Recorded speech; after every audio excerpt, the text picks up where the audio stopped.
आज सारे जंगल में खामोशी छाई हुई थी क्योंकि शेर 2 दिन से गायब था। सारे जंगल में सोग था। हर कोई परेशान था कि बादशाह सलामत गए कहाँ। अगर वो वापस ना आए तो जंगल कौन संभालेगा। रामी बंदर, जिसकी ड्यूटी दरख्तों पर चढ़कर दूर दूर तक नजर रखने की थी, भागता हुआ बूढ़ी शेरनी के पास आया। मलका, मैंने देखा है कि दूर से चंद शिकारी जंगल की जानिब बढ़ रहे हैं। उनके पास बड़े जाल और एक बहुत बड़ा कंटेनर भी है। रामी, बादशाह सलामत तो इस वक्त नहीं है। अब हम किस तरह जंगल और उसके जानवरों की हिफाजत करेंगे? और मैं तो अब बूढ़ी हो चुकी हूँ। मैं आखिर क्या कर सकती हूँ जंगल के लिए? ऊपर से बादशाह सलामत के गायब हो जाने का दुख बहुत बड़ा है मेरे लिए। मलिका ने अफसुर्दगी से कहा। मलिका, आप परेशान न हो, मैं लोमड़ी बी को बुलाकर लाता हूँ। उसके पास जरूर कोई तरकीब होगी। ये कहकर रामी लोमड़ी को ढूंढने भागा।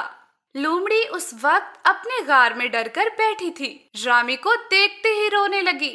रामी, रामी, रामी, वो शिकारी देखे तुमने? जी लोमड़ी बी, इसी वजह से मलका ने मुझे आपको बुलाने भेजा है कि आप अपना ज़हीन दिमाग इस्तेमाल करके इस जंगल की हिफाजत का कोई तरीका निकाल सकें। रामी इतना कहकर चुप हो गया। हमारे बादशाह सलामत उन शिकारियों के पास हैं। मैंने खुद देखा। और तो और उन शिकारियों ने मुझ पर जाल भी फेंका, मगर मैं जाल तोड़कर भाग गई और अब छुप कर बैठी हूँ। लोमड़ी ने डरते हुए बताया। ये क्या कह रही हैं आप? हमारे बादशाह उनके पास हैं। अब तो हमें अपने जंगल की हिफाजत के साथ अपने बादशाह को भी बचाना होगा, वरना वो पत्थर दिल शिकारी उन्हें दूर दराज इलाकों में बेच देंगे। रामी ने परेशानी से कहा। हाँ रामी, तुम ठीक कहते हो। चलो मलिका के पास चलते हैं और उनको भी आगाह कर देते हैं। लोमड़ी ने चलते हुए कहा। अगर हम मिलकर कोई अच्छी तदबीर कर लें और बादशाह सलामत को छुड़वा कर ले जाएं, तो मलिका कितनी खुश होंगी। जानती है ना, कल उनकी सालगिरह भी है, तो इस बार उन्हें तोहफे में बादशाह सलामत पेश करते हैं। बताएं, क्या कहती हैं आप? रामी ने मशवरा दिया। हाँ, तुम ठीक कहते हो, तो चलो मिलकर कुछ करते हैं। ये कहकर वो कुछ सोचने लगी। थोड़ी देर बाद रामी सब जानवरों को लोमड़ी बी की गार में ले आया और सब ने मशवरा करके एक प्लान बनाया और उसे मुकम्मल करने चल दिए।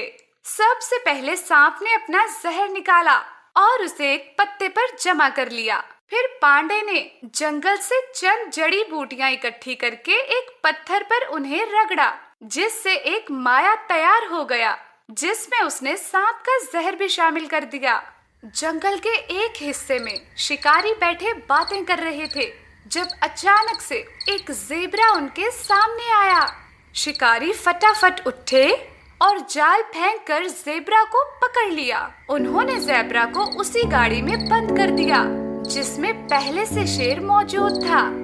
बादशाह सलामत, हम यहाँ आपको बचाने आए हैं। ज़ेब्रा की बात सुनकर शेर बहुत खुश हुआ। फिर एक हाथी शिकारियों के सामने गया तो वो और पुरजोश हो गए और हाथी को पकड़ने के लिए जाल फैलाकर इंतजार करने लगे।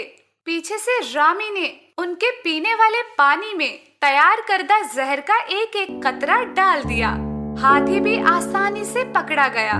उसे भी पकड़कर उन्होंने गाड़ी में बंद कर दिया और थक हार कर पानी पीने लगे। मगर जैसे ही पानी पिया, 6 के 6 शिकारी जमीन पर गिर गए। इतनी देर में भालू ने आगे बढ़कर कंटेनर का दरवाजा खोल दिया और ज़ेब्रा, हाथी और शेर को रिहा कर दिया।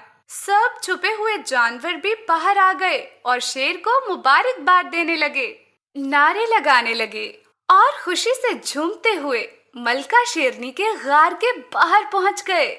मलिका बहुत परेशान थी। जब रामी ने उसे बाहर आने को कहा तो वो बेजारी से बाहर आई, मगर सामने जंगल का बादशाह शेर खड़ा मुस्कुरा रहा था। वो दोनों एक दूसरे को देखकर मुस्कुराने लगे। तो सब जानवरों ने यक जुबान होकर ऊंचे से कहा, हैप्पी बर्थडे मलिका। आप सबको याद था मेरी सालगिरह का? मलिका ने खुश होकर हैरानी से पूछा। जी, हम सब ने इस मर्तबा थोड़ा मुख्तलिफ तोहफा देने का सोचा था, मगर हमें नहीं पता था कि हम तोहफे के तौर पर बादशाह सलामत आपको पेश करेंगे। लोमड़ी ने मुस्कुराकर कहा, तुम सब ने आज साबित कर दिया कि ये जंगल हमारा घर है। अगर इसके एक जानवर को भी परेशानी आती है तो हम सब तकलीफ में होते हैं, और आज मेरी मदद करके तुम सब ने बहुत बड़ा एहसान किया है। मैं वादा करता हूँ, आइंदा किसी को कोई भी जरूरत हो, मुझसे डरे बिना अपना मसला बयान करे तो मैं खुद उसकी मदद करूँगा। शेर ने सब जानवरों का शुक्रिया अदा किया। वैसे असल दाद का हकदार तो ये रामी है। अगर ये मुझे आपको तोहफा देने की इतनी अच्छी तरकीब ना देता तो शायद ये मुमकिन न होता। लोमड़ी बी ने भी प्यार से रामी को देखते हुए कहा, जिस पर वो शर्माकर वहां से भाग गया और सब जानवर पीछे हंसने लगे। कुछ देर बाद शिकारियों को होश आ गया, क्योंकि पांडे ने उन्हें बेहोश करने जितना जहर दिया था। होश में आते ही जब उन्होंने कंटेनर खाली देखा तो सब वहां से रफू चक्कर हो गए, क्योंकि किसी भी वक्त जंगली जानवर अपने बादशाह को कैद करने की वजह से उन पर हमला कर सकते